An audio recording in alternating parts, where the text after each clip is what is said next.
may be a subject that people love or don't love, maybe even be a little scared of, but they're good guys. These are garden friends. Worms, that's right. We're going to be talking about compost. Where'd you go? They all hid. How do you tell which end of the worm is his head? Well, it's not moving. Clark coming towards it. You want me to answer that one? It's because it's the You end that's hold him running. up when he calms down. The head is very active. Come on, dude. Trying to wrap around my finger. Okay. See the one hanging? Yeah. This is his tail. This is the head. The head will always move. They don't like light. So he's trying to find a dark place. Now, a few things about worms that I want you to know that you may or may not know. Other than being one of our best garden friends, they're also on the bottom of the food chain. So a lot of insects, other insects, a lot of, well, he's not an insect, a lot of birds, a lot of lizards, frogs, they eat worms. So worms have to multiply, and quick, and they are pretty quick. A worm is not a male and it's not a female. It is both. They reproduce, but they cannot, even though they have both sex parts, they do not reproduce on their own. So they have to lay up next to another worm, and then that, you know, if you ever picked up a worm, probably half of you haven't, they're kind of sticky because they have a mucus. And that's for them to easily glide through the soil, because they eat their way through the soil. They don't find a hole and go through that way. They have to eat their way. So every place they go, they eat their way through. That's why they're really good garden friends, because they provide tunnels for the water to get to the roots of your plants. They provide nutrients as they eat, they poop. And let me tell you, if you ever try to buy worm castings, they're not cheap. This is the cheapest I found, and somebody's going to go home with this bag of worm casting compost. It's probably 95% worm castings. Most perfect things to feed. Yeah, so when we compost everything out there, all our native plants, they were never fed fertilizers from Home Depot or Lowe's or Walmart or wherever. They live on what nature gives them. So as the leaves drop and the waters come through and the wet and the worms and the other insects and the microorganisms break that down, it becomes a natural fertilizer. Natural fertilizer is never going to harm your plant. It's always going to benefit because the amount of nitrogen that is released is not too much. But if you get these fertilizers that you buy in a store, and as soon as the water hits them, you don't even have to hit them. You just have it open in the garage, and next thing you know, the top is all moist because the moisture's in the air. And that nitrogen activates very quickly with the water. So your nitrogen is going to go down. And we feed our plants and our shrubs and our grass especially high nitrogen feeds. It can never pick up as much nitrogen that is released at any given time. So we are actually feeding our aquifer, which is harming us and the water and all the stuff that lives in the water. And water is the source of life. So if you put a fertilizer out and you do buy one from the store, don't buy anything more than a 16% nitrogen. Your grass cannot pick up that 23, 24, 27% nitrogen. I've seen them as high as 32. That nitrogen is, unless it says derived from chicken feather meal, cow manure, or some organic matter, or if it's polymer coated or sulfur coated, that's a slow release fertilizer. It's going to break down over time. When you put out the fertilizer you buy at those stores, you're feeding them like a big old steak the first week, and then nothing the rest of the season. Organic stuff breaks down over time, so it feeds it a little bit at a time, so it gets to feed all year on your compost. And all you have to do is go out and side dress it. You can make your compost in big piles, you can make them in barrels, you can buy a rolling composter, any of those.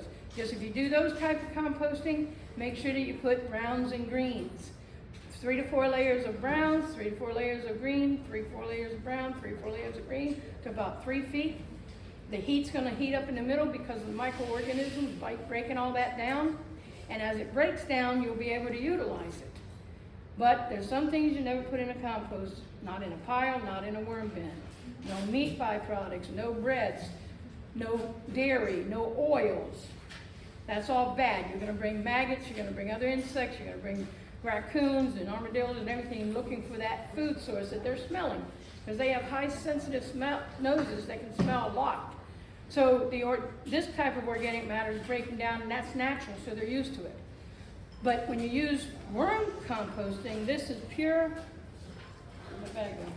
I'm gonna pass this around. So there's a couple eggshells in there because I didn't have an extra bag, so I put my eggshell in my bowl. So just pass this around, and you'll see how good this castings are. But when you're planting a plant, or when you're side dressing a Tienes que plant, mirarlo después lo pasas. you don't put a lot on it because it's a constant. You have to apply it over and over. But you're not killing the aquifer. You're only feeding the plant. So I don't do anything in my yard except compost, pine needles, and oak leaves. And what was the last one? Oak leaves. They're all high nitrogen producers. In your browns and your greens in your compost bin, your greens, which are grass clippings, trimmings, moss, even though it looks gray, when it gets wet, it's green. After rain, you'll see the trees look real green, and the moss looks very green, light green, but it's green because a moss can absorb 80% moisture. So that's a good product to use in your greens in your compost. So they're high nitrogen givers. So when they break down, they're going to break down nitrogen as they break down. The browns are carbon producers. Plants live on carbon. So as the browns break down, it's feeding that compost with carbon. So you got nitrogen and carbon and other minor elements, and depending on whether you put in eggshells or bananas, you can get potassium, you can get calcium, and some of the other trace elements that is naturally produced. But you're wanting to feed your plant, so you're looking for that nitrogen source and that carbon source. So when I live in a sandhill, I generally buy plants that live in a sandhill, but sometimes I don't, so I have to adapt. When I plant my sand-loving plants, I do use a compost when I plant them because I have to establish them. And this compost will allow your soil to retain that moisture a little longer so the roots can take it up. Because when it rains at my house, it's gone. It never sits in the sand. Sand filters the water down quickly, so it filtrates through the earth. So this compost absorbs that moisture and holds the water there longer so that the plant can establish better. And as this breaks down, it feeds the plant a little bit, and then it's going to get natural feeding in my yard because I use the oak leaves and I do use wood chips from the tree chippers. If I can get it. It's hard to get nowadays. Although it might be readily available this week. Hard to get anymore. Yeah, I know, but I think there might be some out there this time. And I just found out that the county, and they haven't done this for 3 months, they don't do They haven't had. They don't do it anymore. They haven't had fine mulch for 4 or 5 months. I know, they quit doing it. So They're it's not not gonna be available. Oh, really? I asked them about it, I said, when's it gonna be available? He said, oh, we stopped that months ago. Holy cow. I know, They I were used to use using it. it out there too, where they had a new area, they put it a foot thick over. They're using it, but they're using it for their own purpose. They're just not gonna give Yeah, it they're out. not gonna give it out, which is sad. You can go to another county, but I don't know if you'll be able to get it because you might have to belong to that county. But anyway, so composting does a lot of things. Worms will make those openings in the soil for the water. They feed the soil. They also take and break down everything below the earth because things break down with heat and moisture. The earth is not that hot. So we need the microorganisms in our soil, we need these worms in our soil to break down what's below the surface. And then you side dress, that can be broken down by heat, moisture, and the hotter this thing, hotter the bed, the quicker the breakdown because the microorganisms live in that heat.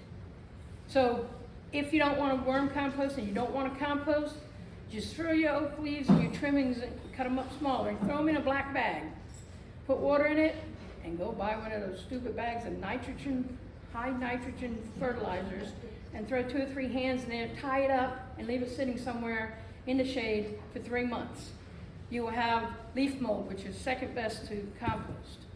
Has some nitrogen in it, it's a lot of carbon in it, but it's a nice material to backfill your plants with because it'll absorb that moisture and give that plant a better chance of establishment. Once your plant establishes, it likes to live in the sand hills, then that's fine.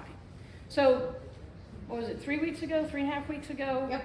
I was at Anson's and I did a class on composting, and we put this worm bin together. Now, some of y'all might recognize this as a tomato grow bin.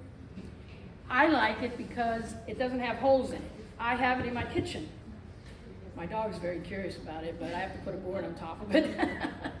And because it doesn't have holes, I put about that far off the bottom, I put the bottom that this comes with has holes in it, but they're big holes for drainage.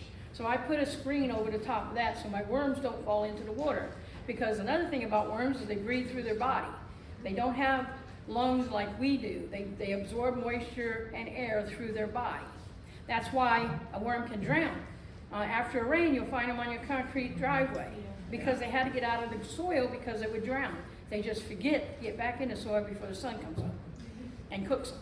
So you get a lot of cooked worms that way. So a worm also has 5 hearts, or what would be considered a pump. So if a worm gets cut in half, and in the head part, there's one of those pumps, that worm can actually rejuvenate.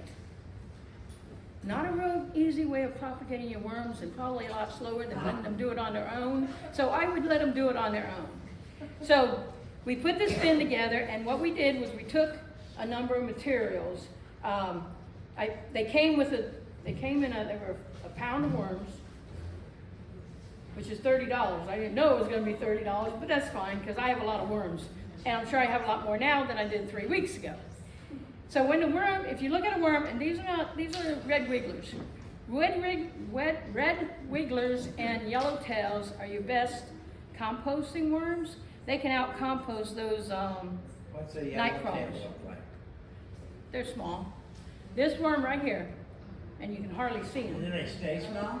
He gets a little bit bigger. This worm right here can out eat a night crawler that gets this long. Oh, really? All they want to do is eat and reproduce. Oh, he's gonna get active now.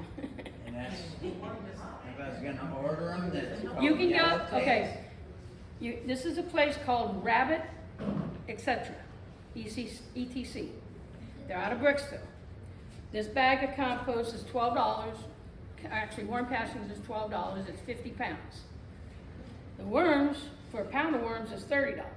And you might actually have some worms in this because they filter it out in a big circular cylinder, and it moves, and the worms, because they're a little sticky, they stay on the side of the cylinder a little longer. So the compost goes down, and he's got this V-shaped thing on top of 2 bins, like this, but it's a regular tote container. And the compost, because he's banging on it, bounces up and down, and it falls in one side on the right. And the worms, because they're a little sticky, they stay on that metal a little bit longer, so they go up, but eventually they fall, and they fall on the left. That's how they separate their worms. Now, if you had a worm bin and you were now you could just put these worms and the compost out in your garden. They'll love you for it. I need to propagate them. I need more worms. I will eventually do that, but right now I need to get more worms. So now I've got all these worms in here, and if I wanted to separate them, they say take a handful of compost. You can see their bedding right there. And put it on a table and put a bright light on them, and the worms will go to the center, and you can take your compost off the worms and then throw your worms back in the bin. They're actually very wiggly. That's one way of doing it. But the other way of doing it is make them move on their own. So what I'm going to do, this is my top, they don't like light, so they need a darkness. This is my blanket, which is just moss. And what I'm going to do is move all these worms to one side. Don't use a tool. Well, you could, but if you're going to use your hands, it's fine. You can just move the soil over to one side with all the worms. Okay, now I can see a lot of worms. So I'm going to move them over to one side, and I'm going to put in a new bed. And what I'm going to stop doing on this side is I'm not going to feed them any more kitchen scraps. So then I'm gonna do their bedding, and their bedding can be just about anything, but what I like to use is cardboard, is wet cardboard.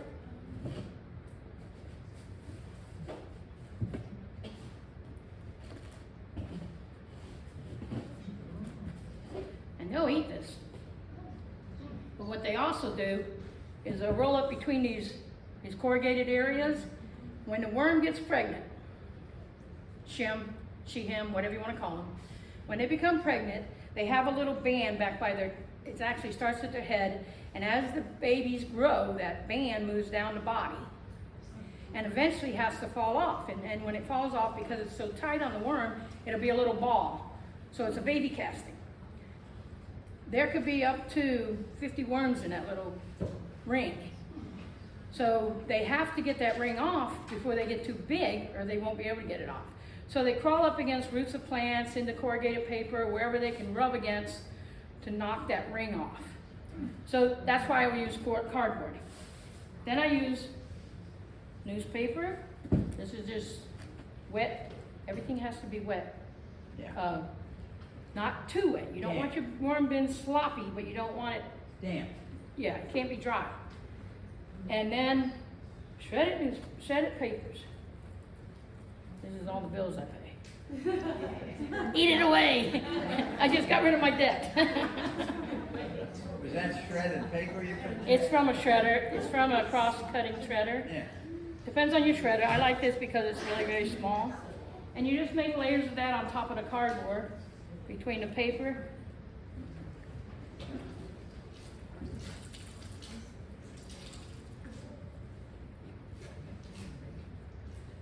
They're gonna like that. Oh, they will. I don't see any newspaper in the old bed. There's a few bit of shreddings left. Okay. I got all the paper in there. Put some more shreddings in there.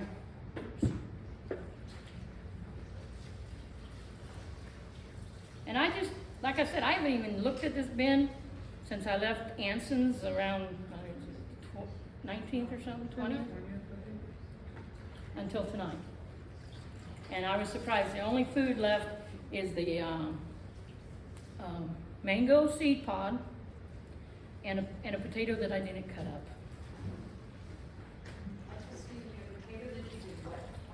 That I didn't cut up. Normally a potato, they want all the food cut small. I mean, they have a, I don't know if you noticed it when the worm was out. He doesn't have mandibles. He can't chew. Well, here's a pretty good size one. Okay? Their mouth part comes out, opens up, and pulls stuff back in.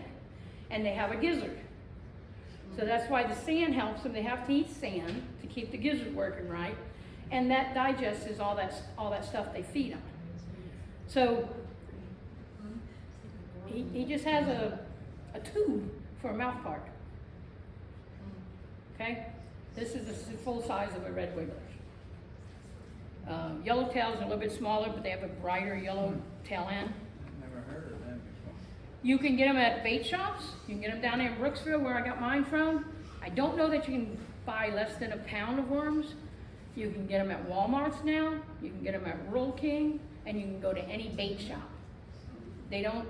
You can find night crawlers at bait shops, but night crawlers that you find at bait shops are northern night crawlers. They're northern night crawlers. To me, they don't even look like a worm. They're kind of funny shaped, and they don't eat much, and they won't live here. They'll die. They'll eat a little bit, so you're not going to get good compost out of them. Maybe good fishing, but they're not going to be good composters. Okay, and then what I'm going to do is I'm going to put the food in. I got to cut that potato up, but I'm not going to do it tonight because it'll take too much time. Okay, so now I'm going to kind of tip this up so you can see what the old bin looks like and the new one. Can everybody see that? Okay, so this side they've worked already. So it's ready to actually go in the garden. But I've got to move my worms. Now I could put them out in piles and put a light on and separate them that way. And you're going to get some worms in the garden, which isn't a bad thing. You don't have to save every worm. They'll be fine in the garden. And they will reproduce in the garden. So is that shredded paper taking the place of like grass clippings or something like that? No, they're going to, it's just that it keeps them eating your kitchen scraps. The reason for doing a bin inside is so you can get rid of a lot of kitchen scraps that you normally throw in a dumpster. or in the landfill. Yeah. So I like to recycle, so I'm recycling my kitchen scraps. And they'll eat nearly everything. Now I do not, you can put citrus fruit in a compost pile, and that's fine, but in a container like this, because the worms are so close to it, the acid of the citrus can harm them. So I don't use citrus in my bin, so I actually throw that in the regular compost area. So, eggshells is a good source of calcium. The worm is not gonna eat the I don't know eggshell. how they do it, but they make all them eggshells disappear. They do, it breaks down, it does break down, but when it breaks down, it provides calcium. So, that's a good source of calcium. And now that I have 3 chickens, I have eggs that I can save the shells from. Some people say, oh, I don't want to mess with them, they have salmonella. Rinse them out in your sink, throw them in the microwave for 30 seconds, and that, if you want them to break up better, you can take that inside skin off, that shell. Like when you do a boiled egg and you take that part off that never seems to come off right. You can take that off and they'll break up smaller, but it's a good source of calcium. I never break mine up, and you can dig They'll that take thing care and of it. never They'll find take the care of whole it. egg in there. And I went to the grocery store today to get a banana because I didn't have any. And I never find yellow bananas. They're always green or overripe. I couldn't find a bad one. So this is going to take a little time. Don't put this tag in there. They don't really eat tags very well. But and I don't cut mine up. They say cut it up real fine. I don't. And they ate everything I put in there last time. So what I'm going to do is right on top of this bedding is I'm going to put this food. So there's a potato in there that'll give them some potassium, some calcium. They've got the eggshell. Now this watermelon, I'm curious to see what they do if I don't cut it up. So I'm just going to bury this in here. Actually, I'm going to bury this halfway through so they'll start Thing across. is disappear. Okay, so that's in there. I put a little soil on top, maybe a couple worms. Okay. I've got strawberries. My worms eat as good as my dog. I'm the third party around my house. Ain't that the truth? So you can put the strawberries in. Don't even worry about that collar. They'll eat it. Okay, so I got some bananas, some strawberries, some egg. Now they're gonna have some mango and apples. Blueberries too. They're gonna be pretty healthy worms. Yeah, they're happy worms. Essentially, from the time they were born, all they ate was wood chips. That's all he feeds them. They were happy to get bought. This is, you're supposed to be in the trash. Okay, so we'll put that in there. See the blueberries in there? They got some blueberries. I didn't want to give them those blueberries because it was supposed to be tomorrow morning's breakfast, but I'll sacrifice for my worms. Barbara, where are you gonna put that compost then, when you're ready, when it's all ready? Okay, I put it, if my plant is in the ground, Yes, you just side dress it about an inch all the way, not right up under the trunk, to the trunk. You want it out, if you put water over the edge of a plant, that's considered the drip line. Your roots that are feeding the plant and providing moisture to the plant are from that drip line out. So when you fertilize anything, never put it inside that drip line. You're gonna do more harm than good. So the drip line is very, very, oh, they got some cantaloupe too. You gotta have that cantaloupe in there. so you put it, you make a ring around the drip line? You can, yeah, just put a ring around the drip line. And then you can, what I normally do is I'll put it on and then I'll put some oak leaves on top because there are other critters that'll snatch it up if it's not totally broken down. So if I put it out premature and there was still some kitchen scraps in there, other things are gonna eat it. So I cover it up with oak leaves. Okay, so now, let's see if I can tip that without knocking everything out. There's their dinner. Okay? So just to get them started, I'm gonna take a handful. These will be the healthy eaters. Those over there are gonna be like, where'd all the food go? So I'm gonna get them started there. And you wanna keep your bed moist to where if you squeeze it, I don't wanna squeeze it because I don't wanna squeeze a worm and kill them. But if you squeeze your soil and moisture came out the bottom, it's too wet. But if you squeeze it and it holds together, that's the consistency you want. If you squeeze it and water comes out and it falls apart, it's too wet and you need to put something in there to absorb it. If you use paper or cardboard, put it in dry if your bed's too wet. If it's too dry, you want to put it in wet. So I would check that about once a month. But generally, if it can drain through, and this one will drain through, you can even worm compost in a trash can. So then I don't have to worry about the consistency of the water. That's fine. That's newspaper, all my trash.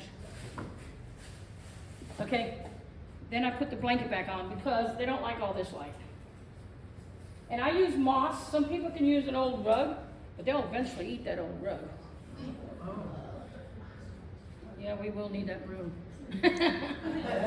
Okay, so It's behind you in the can corner. compost in your yard or in your garden or in even tubs, plastic bags.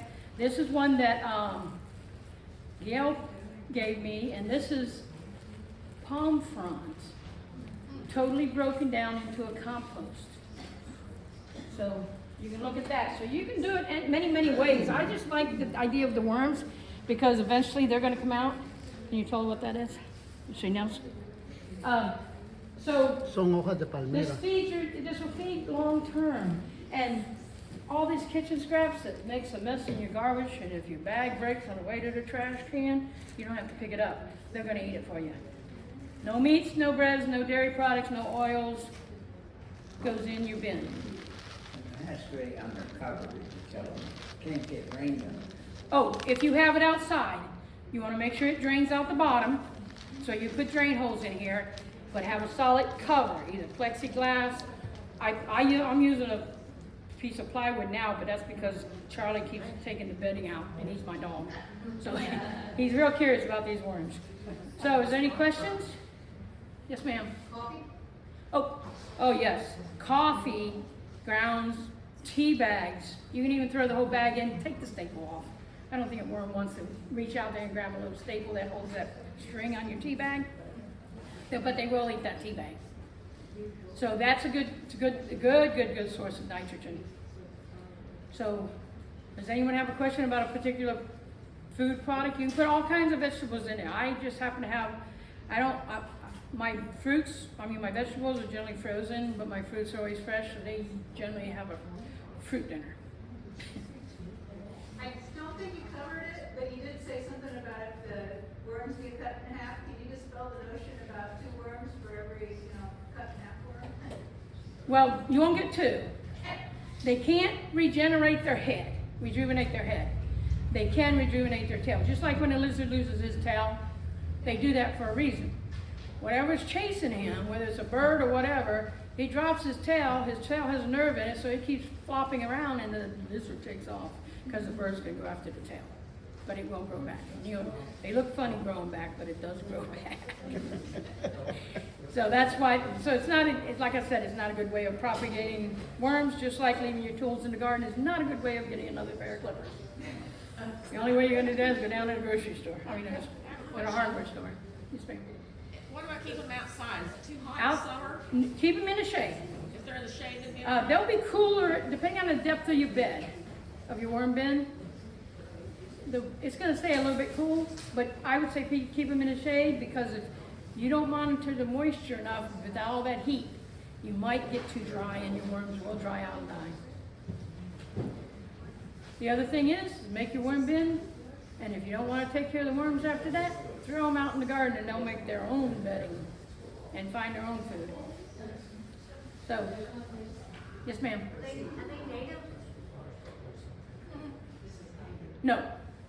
Red wigglers and yellowtails are not native, but there is a species that has bred with the red wigglers and the yellowtails. So they can crossbreed. But our worm, I don't know what they're called. A Florida worm. He's a native Florida worm. The only place I've heard that has the native worms is Hong Kong Willie down in Tampa, and he's supposed to actually sell them if you're interested in having the native types. Right. But once you put them into your garden, doesn't make a difference. They become natives. yeah, they're going to get real friendly with the natives. Or the non-natives. So anyway, you have any more questions? Yes, ma'am. So you put all that food in there for them on this side, are you gonna wait a month and then put more on the other side, or? Oh, I wouldn't put any on this side. What I want the worms to do is come back over to where the food is, so that I can go in and take that compost out and use it. Okay. Some worms may still be in that compost, but the majority of the worms are gonna move to where the food is. All right, and so then when you're moving it over again, is that 30 days out? Is that? Well, they broke down all the food in 3 weeks, a little more than 3 weeks. Okay. But they didn't break down the bedding. So it's probably gonna take about 2 months before that side would be, when I pull this out, some of that bedding is gonna have to stay there, because it's not gonna be broken down, because there's not gonna be enough worms over there. But I wanted to show how to remove your worms without actually picking the worms out of the piles.